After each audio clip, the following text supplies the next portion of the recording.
Hey, what's going on people? It's SGZ here from the SpartanGameZone, and in this video we'll be talking about Borderlands 3's biggest wasted potential. Like with many games, there's often something that could have been done better, but either through lack of vision or effort, nothing was done, and it sits till this day with us merely wondering what could have been. For Borderlands 3, that wasn't a limited time event or mainline story DLC, although you could say the fourth fell short. How about a brand new type of DLC, a new game mode with limitless potential? A piece of content not constrained by what came before it and could forge its own path. That was, of course, Arms Race, a polarizing addition to Season Pass 2. We'll be covering why it failed to take off and how with minimal effort it could turn into one of the best DLCs a Borderlands game has ever seen. If you enjoyed the video, I'd appreciate it if you could drop a like. Feel free to subscribe if you'd like to, or you could even follow me on Twitter. And don't forget to let me know in the comments what your thoughts on Arms Race are and what you would like to see in an Arms Race 2. And let's crack into it. A second year of content for Borderlands 3 was officially announced somewhat surprisingly on October 15th, 2021 with Season Pass 2. Said to feature 2 more add-ons unlike anything we had seen before, and Arms Race was to lead the way. Not merely just a new game mode, instead touted as an entirely new type of game, Arms Race was put on a pedestal with legends of the community Killer Dude and Jolt 6 dropping in as part of a 4-person team to show off the mode and its worldwide gameplay reveal. It would launch not long after that on November 9th, 2020 as part of the Designer's Cut, the first half of Borderlands 3's second season pass, alongside a 4th skill tree for each Vault Hunter. But what exactly is Arms Race? Well, it's a new mode and a new map, the Stormblind Complex, and home to some of the most powerful legendary weapons available in Borderlands 3. Whoa there now, no, not you. It has perhaps the dankest drop-in music any gamer has ever heard.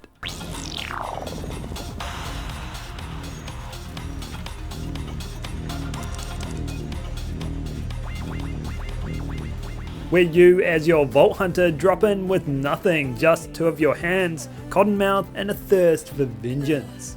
Don't quote me on that. In Arms Race, your goal is to loot and shoot your way through the complex, becoming more powerful as you discover higher rarity weapons hidden within weapon caches, chest rooms, within vending machines, or the bodies of your enemies. Find something you like and you can extract it to your bank through various extraction points. Die before you do so, however, and all the gear you collected will be gone for good. It's a roguelike with battle royale elements. You need to be careful not to loot and shoot for too long, because there's a storm closing in which will force you to certain areas of the map. No 2 runs are the same, points of interest spawn in different places, and the circle changes paths. It all culminates in a battle with heavyweight Harker, and if you're lucky, a bounty of riches. On paper that sounds great, refreshing, even exciting, but opinions on Arms Race are mixed to say the least, and thanks to everyone who voted in that poll. I enjoy it and the unique gameplay elements it brings, but that enjoyment drains fairly quickly. Aside from having drop rates so small you need a microscope to see them, there's one key thing that's missing here that personally would make it infinitely better, and that's soul. There's nothing substantial that says, yes, this is Borderlands. What character you drop in with doesn't matter. The build that you spent hours crafting has absolutely no bearing. The loot that you spent days farming for is meaningless. Find some Arms Race exclusive gear and you can't even use that. Not having your loot when dropping in, I get that, it's the essence of the game mode, but I feel like maybe they got it wrong heading into it. Graham Timmons, the creative director over at Gearbox, said, "Our goal with Arms Race is to make the gun game and our game of millions of guns really matter. But in Borderlands, the gun is only a very small part of what makes it special. The guns in Arms Race do feel important.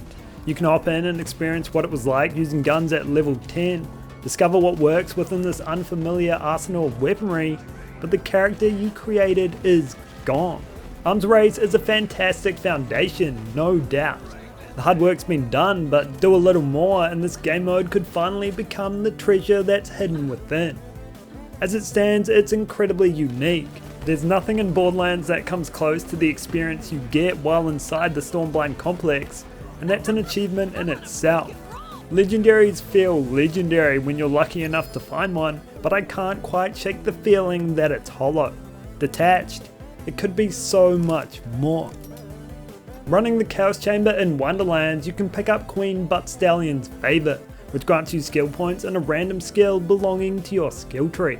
What if a feature like that was added to Arms Race, then our Vault Hunter would finally matter? Better yet, have enemies or various loot sources drop skill point bundles to give us the ability to build our character while inside the game mode, optimizing it based on the gear we've found so far, and allow us to actually activate the anointments bestowed upon our weapons. That would add so much more replayability and put the Borderlands into Arms Race. You could even have the skill point bundles drop in varying rarities containing 3, 5 or 10 points, making it worthwhile to gear up instead of going straight to the boss fight, which honestly is pretty much what I end up doing. For all its randomness, Arms Race ends in that same spot every time, staring down Heavyweight Harker and trying to telepathically order him to drop you a plasma coil. If we were ever going to get an update to Arms Race, we have to see the map expanded, with new areas, distinct biomes, and varied boss fights. We already have enemies from Maliwan and COV roaming around, there's Skags and Spider Ants too, but why not assign each faction to its own suitably themed section of the map? You could have a sprawling swamp with enemies from Eden 6, and an overgrown alien forest with guardians taking shelter. The possibilities really are endless, and why not then add catch ride stations to help us get around? Each area would have its own unique challenges and could even represent the difficulty scaling, with Heavyweight Harker in the Stormblind complex an easier target than over-encumbered Ostrich in Geyser Rock Station. No longer would the circle finish in the same place every time, and the extremely bloated loot pool could finally be thinned out. The game wouldn't have to stop once you defeat a boss. You could choose to evac or go hunt another, and rightfully be able to use any Arms Race exclusive gear you gained along the way. It's a game mode that's naturally hard, and I'd argue hunting the weapons within is the biggest grind in Borderlands 3, but there's no reason that grind couldn't be made shorter and more exciting. Adding the potential to spec your Vault Hunter on the fly with skill points found within would give much needed depth to Arms Race and grow the gameplay loop dramatically. By creating other areas with different enemies and unique bosses, you're no longer stuck in the same place hunting the same loot that ends in the same way with the death of Heavyweight Harker and the legendaries you never wanted. Arms Race has a lot of room to grow, almost limitless selling space, and it's disappointing that the only thing added to it was more legendaries, which made farming harder. It's not like it lacked attention. Various Arms Race exclusive events were run during Borderlands 3's time, just nothing to bolster the core game mode itself. I'm hoping one day we do get an Arms Race 2 with the features I described, and I know there's plenty more ways to make it even better, which you should definitely drop in the comments. As it stands, I feel Arms Race is the inspiring beginning of something great that could be a whole lot more. But will its greatness ever be realised? I don't know, it'd be a shame if it wasn't. We just have to wait and see, and maybe we can play a part in helping it reach its potential. So that's all for this video. I hope you enjoyed it and learned of Borderlands 3's biggest wasted potential, and how with a little love and attention could turn into one of the most outstanding DLCs a Borderlands game has ever witnessed. If you did, consider dropping a like or subscribing, and I'll catch you in the next one.